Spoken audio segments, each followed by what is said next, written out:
अस्सलाम वालेकुम नाजरीन, खबरनामे में आप सभी का खैर मकदम है। 23 अगस्त 2024 चांद के हिसाब से आज 17 सफर 1446 हिजरी है।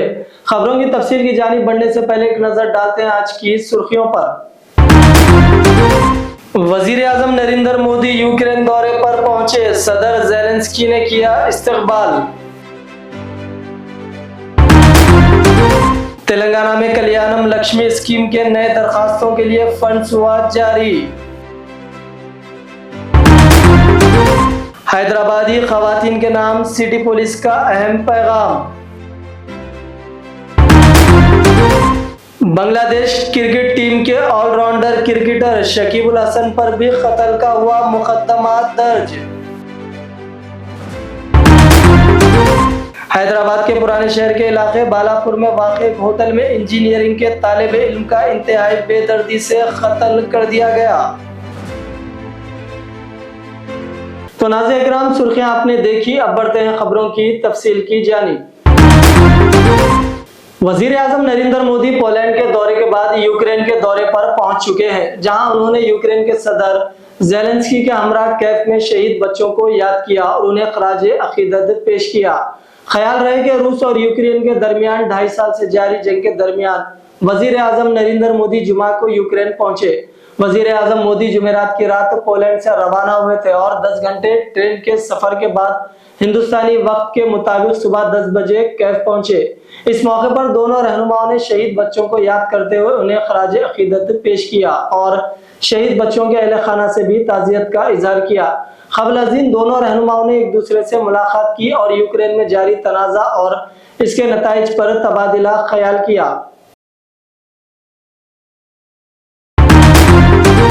बांग्लादेश के ऑलराउंडर क्रिकेटर शकीबुल हसन और साबिका बांग्लादेशी वजीर आजम शेख हसीना वाजिद पर ढाका मार्च के दौरान एक शख्स के कत्ल का मुकदमा दर्ज कर लिया गया। बांग्लादेश के खबर एजेंसी ढाका ट्रिब्यून के रिपोर्ट के मुताबिक बांग्लादेशी खिलाड़ी पर कत्ल का मुकदमा ढाका के एडबार के पुलिस स्टेशन में रफीकुल इस्लाम नामी शख्स की मदियत में दर्ज किया गया है। मुकदमे के मतीन के मुताबिक मुतवफ़्फ़ी रोबिल को 5 अगस्त को एडबार में रिंग रोड के एहतजाजी मार्च में शिरकत के दौरान गोलियां लगी थी, जिसके नतीजे में उनके सीने और पीठ पर चोटें आई थी। उन्हें अस्पताल ले जाया गया, लेकिन 7 अगस्त को जख्मों को ताब ना लाते हुए उनकी मौत हो गई थी। इस मुकदमे में शकीबुल हसन, साबिका वजीर आजम शेख हसीना वाजिद समेत 154 अफराद को नामजद किया गया है।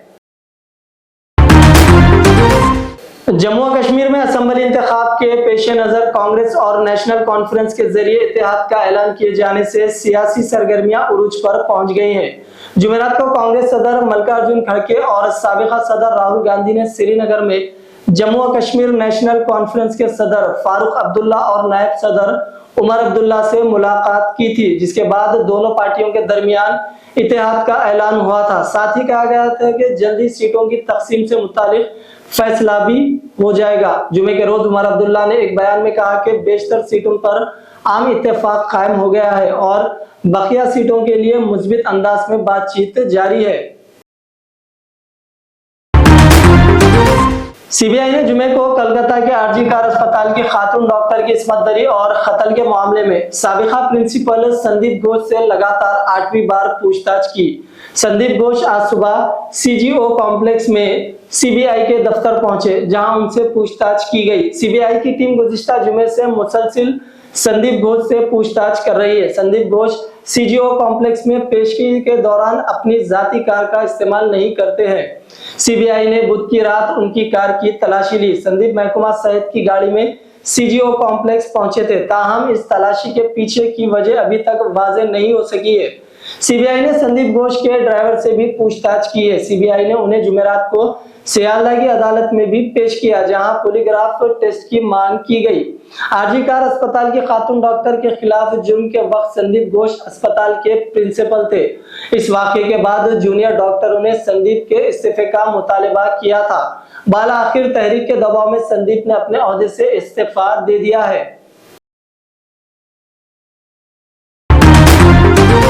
ऑल इंडिया कांग्रेस कमेटी की अपील पर तेलंगाना प्रदेश कांग्रेस कमेटी की जानिब से स्टॉक एक्सचेंज में मुबैना स्कैम के खिलाफ हैदराबाद के ईडी ऑफिस के रूबरू धरना मुनज़्ज़म किया गया। अडानी ग्रुप के इदारों में सीबी के सरबराह की जानिब से सरमायाकारी से मुतालिक रिपोर्ट की मुश्तरका पार्लिमानी कमेटी से तहकीकात का कांग्रेस पार्टी का मुतालबा कर रही है। मुल्क भर में पार्टी की जानिब से एनफोर्समेंट डायरेक्टरेट दफातर के रूबरू धरना मुनज़्ज़म किया गया। हैदराबाद में यादगार शहीदान तेलंगाना गन पार्क से ईडी ऑफिस तक एहतजाजी रैली मुनज़्ज़म की गई। धरने में तेलंगाना के chief minister Revanth Reddy, deputy chief minister Bhatti Vikramarka, रियासती वज़रा, अरकान पार्लियामेंट, अरकान असम्बली व काउंसिल के अलावा कारकुनों की कसीर तादाद ने शिरकत की। धरने से खिताब करते हुए चीफ मिनिस्टर रेवंत रेड्डी ने इल्जाम आयद किया है कि नरेंद्र मोदी हुकूमत अडानी और अंबानी के मुफादात की तकमील कर रही है। उन्होंने कहा कि हमारे दो की तरह नरेंद्र मोदी और अमित शाह मुल्क की दो सनती घरानों का तहफ़्फ़ुज़ कर रही है। उन्होंने कहा कि अमेरिकी इदारे की रिपोर्ट में इस बात का इंकशाफ हुआ है कि स्टॉक एक्सचेंज के सरबराह ने अडानी की कंपनियों में गैर कानूनी तरीके से सरमायाकारी की है।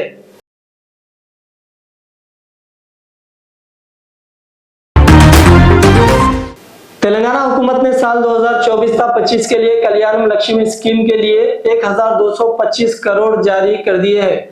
हुकूमत ने ज़ेर इल्तवा कल्याणम लक्ष्मी दरख्वास्तों के साथ साथ नई दरख्वास्तों के लिए फंड्स जारी किया है। रियासती वजीर पूनम प्रभाकर ने चीफ मिनिस्टर रेवंत रेड्डी और deputy chief minister Bhatti Vikramarka से फंड्स की अजराई पर इजहार तशक्कुर किया है।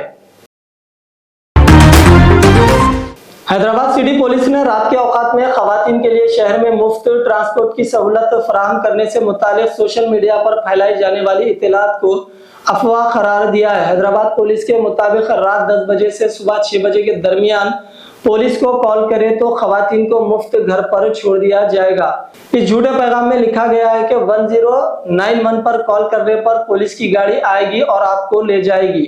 हैदराबाद पुलिस ने इस पर वजाहत करते हुए कहा कि खवातीन को रात के औकात में मुफ्त ट्रांसपोर्ट की सहूलत के नाम पर जो पैगाम फैलाया जा रहा है वो झूठा है और अफवाहें फैलाई जा रही है। इस पर खवातीन को यकीन ना करने की हिदायत दी गई है।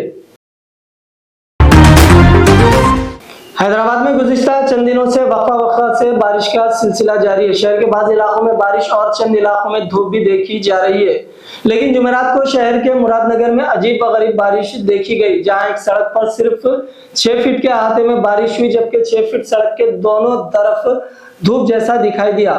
इसे देखकर सड़क पर चलने वाले अवाम हैरान रह गई। मखसूस इलाके में बारिश का यह सिलसिला चंद मिनट तक जारी रहा। अवाम की कसीर तादाद इसे देखने के लिए सड़क के दोनों तरफ जमा हो गई थी। हैदराबाद के पुराने शहर के इलाके बालापुर में वाक़ एक होटल में इंजीनियरिंग के तालिब इल्म का इंतहाई बेदर्दी से कत्ल कर दिया गया। तफसील कुछ इस तरह है कि बालापुर पुलिस स्टेशन के हुदूद में बीटेक के तालिब इल्म प्रशांत को बेदर्दी से कत्ल कर दिया गया। बीटेक के तालिब इल्म प्रशांत एक मंदी की होटल में दोपहर के खाना खा रहा था कि 3 नामालूम अफराद ने होटल में दाखिल होकर उस पर हमला कर दिया, जिसकी वजह से प्रशांत की मौके पर ही मौत हो गई। प्रशांत MBSR कॉलेज में बीटेक की तालीम हासिल कर रहा था। इस कत्ल की वजह मोहब्बत बताई गई है। बताया गया है कि प्रशांत किसी लड़की से मोहब्बत करता था, उसके रिश्तेदारों ने उसका कत्ल कर दिया। ताहम पुलिस की जानिब से कत्ल की वजह नहीं बताई गई है। महेश्वरम DSP सुनीता रेड्डी ने होटल का मुआयना किया और केस दर्ज करके मुख्तलिफ ज़ावियों से तहकीकात शुरू कर दी है। तो नाज़रीन किराम, ये था खबरनामा। आइए डालते हैं फिर एक बार सुर्खियों पर एक नजर। वजीर आजम नरेंद्र मोदी यूक्रेन दौरे पर पहुंचे, सदर ज़ेलेंस्की ने किया इस्तकबाल। तेलंगाना में कल्याणम लक्ष्मी स्कीम के नए दरखास्तों के लिए फंड्स हुआ जारी।